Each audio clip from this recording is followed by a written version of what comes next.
Hello, my name is Denen Sukarya. I'm from English Education Department, Universitas Singapura Bangsa Karawang. Saya akan menjelaskan manusia sebagai makhluk hidup individu dan sosial. Manusia sebagai makhluk individu. Individu berasal dari kata in dan divided.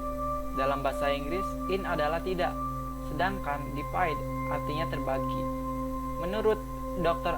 Allison, individu berasal dari bahasa Latin, yaitu individuum, yang artinya tak terbagi. Manusia lahir merupakan makhluk individual yang makna tidak terbagi atau tidak terpisah antara jiwa dan raga.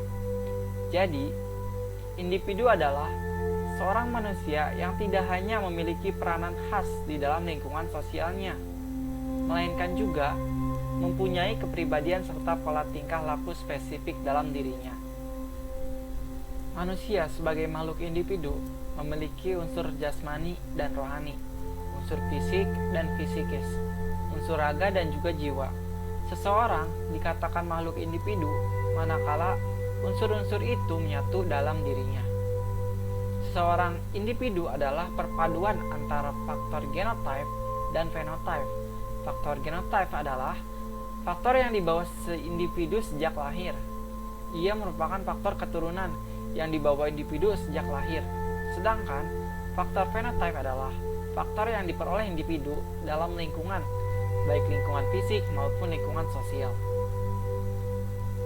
Individu dalam tingkah laku menurut pola pribadi memiliki 3 kemungkinan, yaitu 1. Menyimpang dari norma kolektif atau kehilangan individualitasnya.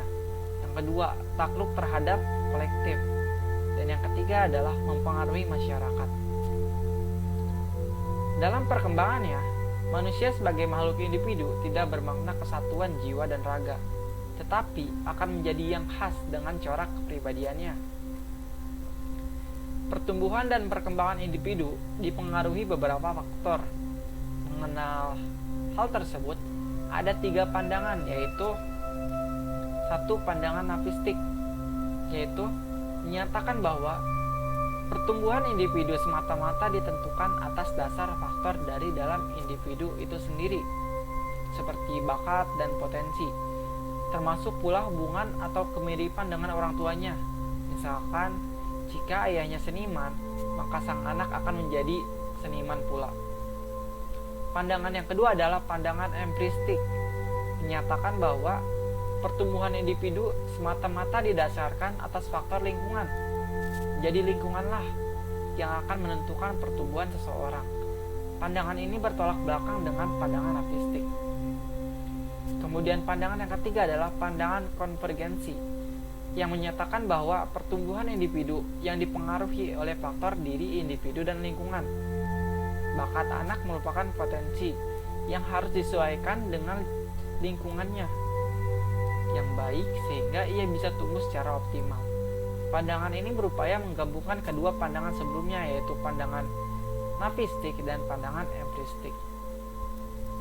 Sebagai makhluk hidup individu, manusia juga tidak mampu hidup sendiri. Artinya, manusia juga harus hidup bermasyarakat. Adapun yang menyebabkan manusia selalu bermasyarakat antara lain adalah karena adanya dorongan kesatuan biologis yang terdapat dalam naluri manusia. Misalnya, 1. Hasrat untuk memenuhi keperluan makan dan minum. Kedua, hasrat untuk membela diri. Dan yang ketiga, hasrat untuk mengadakan keturunan. Dan hal ini dinyatakan semenjak manusia lahir, yang dinyatakan untuk mempunyai 2 keinginan pokok, yaitu 1. Keinginan untuk menjadi satu dengan manusia di sekelilingnya. Yang kedua, keinginan untuk menjadi satu dengan suasana alam di sekelilingnya.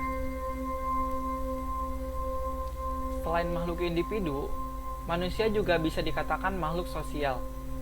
Manusia dikatakan sebagai makhluk sosial, yaitu makhluk yang di dalam hidupnya tidak bisa terlepas atau melepaskan diri dari pengaruh manusia. Dikatakan sebagai makhluk sosial karena manusia mempunyai dorongan untuk berinteraksi. Ada kebutuhan untuk mencari teman atau kawan yang biasanya dilandasi oleh persamaan ciri atau kepentingan. Manusia tidak akan bisa hidup sebagai manusia kalau tidak hidup di tengah-tengah manusia.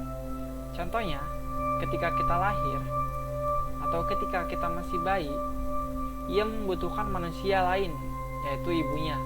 Dalam konteks sosial yang disebut masyarakat, akad setiap orang akan mengenal orang lain.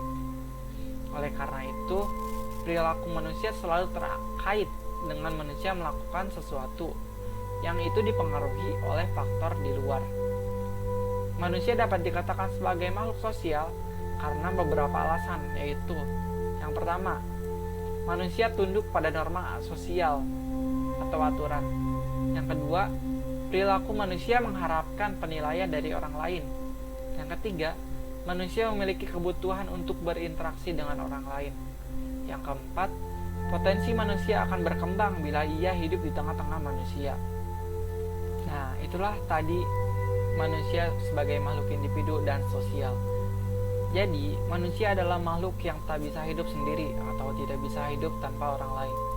Manusia adalah makhluk yang ketergantungan dengan manusia lainnya untuk saling berinteraksi, tolong-menolong, serta untuk melanjutkan hidupnya.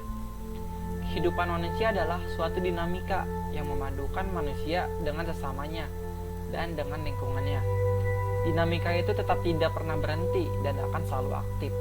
Dinamika manusia merupakan ungkapan jiwa manusia sebagai makhluk yang berakal budi dan sebagai makhluk sosial.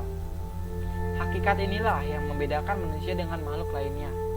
Artinya, manusia bukan semata-mata sebagai makhluk hidup individu, melainkan juga sebagai makhluk sosial, budaya, ekonomi, politik, hukum, dan sebagainya.